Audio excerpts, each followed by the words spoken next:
Hey yo yo yo, salut les turfeuses, salut les turfeurs, bienvenue pour un nouveau pronostic de Benoît Requin. Ok, place au pronostic du quintet du mercredi 24 septembre, direction à Lisieux pour le Grand National du trot attelé, 2725 mètres, 16 partants, réunion 1, course 1.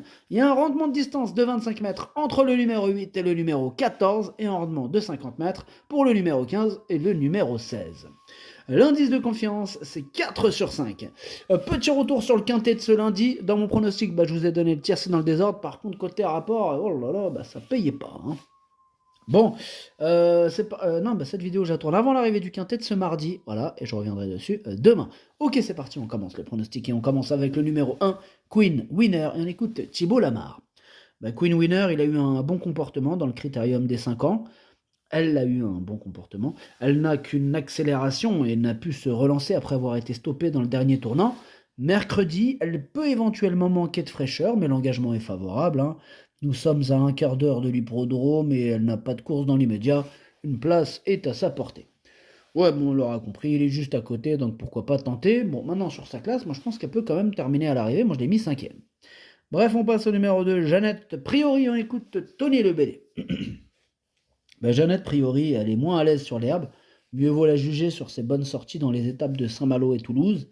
Elle a bien travaillé depuis sa dernière course et va se présenter au top. Il y a toujours 2 ou 3 clients. Elle peut être battue par meilleur, mais elle a une très belle carte à jouer.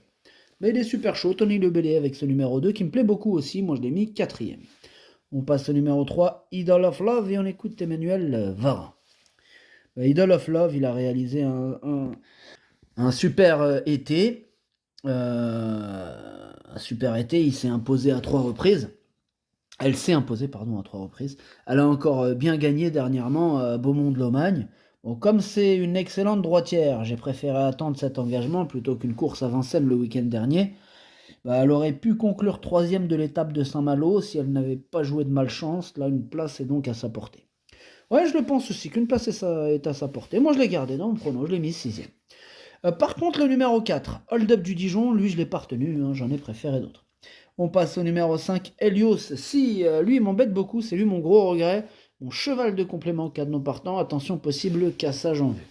On passe au numéro 6, Hollywood Dubois, lui non plus je l'ai pas retenu, et attention, c'est lui le capitaine, hein, le chef et le capitaine de ma liste des possibles casseurs de tickets repérés. On passe au numéro 7, Indigo du Poré, et on écoute Mathieu Mottier. Indigo du Poré a logiquement demandé à souffler pour sa rentrée. Dernièrement, il était plus prêt, mais il a fait des fautes. Il reste plus facile à utiliser sous la selle. Mercredi, il est idéalement engagé, à la limite du recul, et j'espère qu'il va se montrer plus appliqué. Si tel est le cas, il peut s'immiscer dans le quintet. Ouais, d'ailleurs, moi je l'ai gardé. Je pense qu'il peut terminer à l'arrivée à l'aide d'un bon parcours. Je l'ai gardé en fin de combinaison. On passe au numéro 8, Hit Scott. Ce numéro 8, moi je l'ai pas retenu. Hein. Voilà, j'en ai préféré d'autres. On passe au numéro 9, Indy de Gire. Lui non plus je l'ai pas retenu, c'est un regret. C'est mon deuxième cheval de complément en cas de non partant. On enchaîne avec le numéro... non, pardon. Le 9, c'est pas Indy de Gire. Le 9, c'est Hilton Royal. Hein, et je l'ai pas retenu. C'est un regret. Bref. Là, on passe au numéro 10, Indy de Gire. Et on écoute Marc Sassier. Indy de Gire est resté en bonne forme depuis sa victoire dans l'étape de mêlée du Maine. Bon, ce n'est pas évident de rendre la distance à Lisieux, mais il a montré qu'il était capable de faire de grandes performances. Il a pour lui de s'adapter à tout. Il va défendre son maillot jaune, mais pour gagner, il faudra peut-être la bonne course. Je me méfie de Jack Tonic, un super cheval. Effectivement, rien n'est gagné d'avance. Hein. On est toujours tributaire du parcours, en tout cas même pour les meilleurs. Ce numéro 10, c'est mon préféré. Et voilà, hein, c'est pas gagné d'avance. On passe au numéro 11, Fleuron d'Acadie, que je n'ai pas retenu, mais qui est à l'arrière de ma petite liste des possibles troubles faits. J'en ai que 2 sur ma liste aujourd'hui. On passe au numéro 12, Hymne du Gers, et on écoute Nicolas Bazir. Hymne du Gers a montré du mieux dernièrement à Cran. Il était plus tendu et a même peut-être un peu trop tiré pour aller jusqu'au bout. Bon, il est resté dans le même état de forme. À Lisieux, il est préférable de prendre un bon départ et d'attendre. Hein. J'espère qu'il va courir en progrès, mais il est difficilement recommandable. J'ai avant tout besoin qu'il me rassure.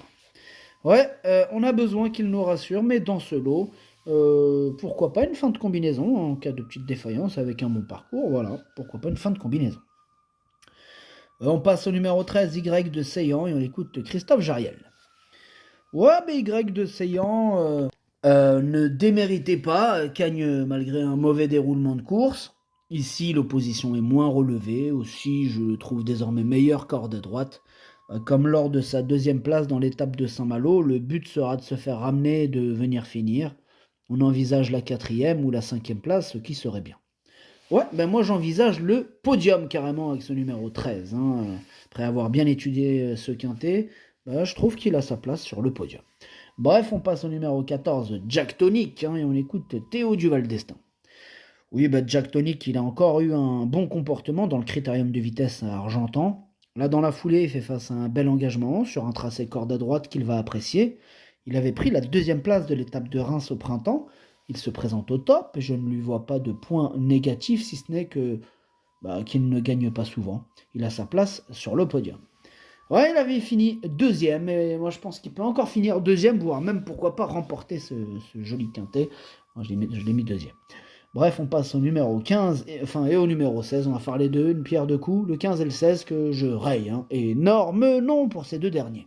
Le pronostic, ça donne 10, 14, 13, 2, As, 3, 7, 12. Merci d'avoir suivi cette vidéo. N'hésitez pas à mettre un pouce bleu si la vidéo vous a plu. Pour accéder à tous mes tickets pour la course du Quintet, rendez-vous directement en description de la vidéo. Vous avez aussi le bouton rejoindre qui vous donne accès au pronom 8 plus 2 plus le capitaine et chef de ma petite liste des plus le casseur de tickets repérés. Jouez avec modération. Bonne chance. Chopez-le moi. Ciao.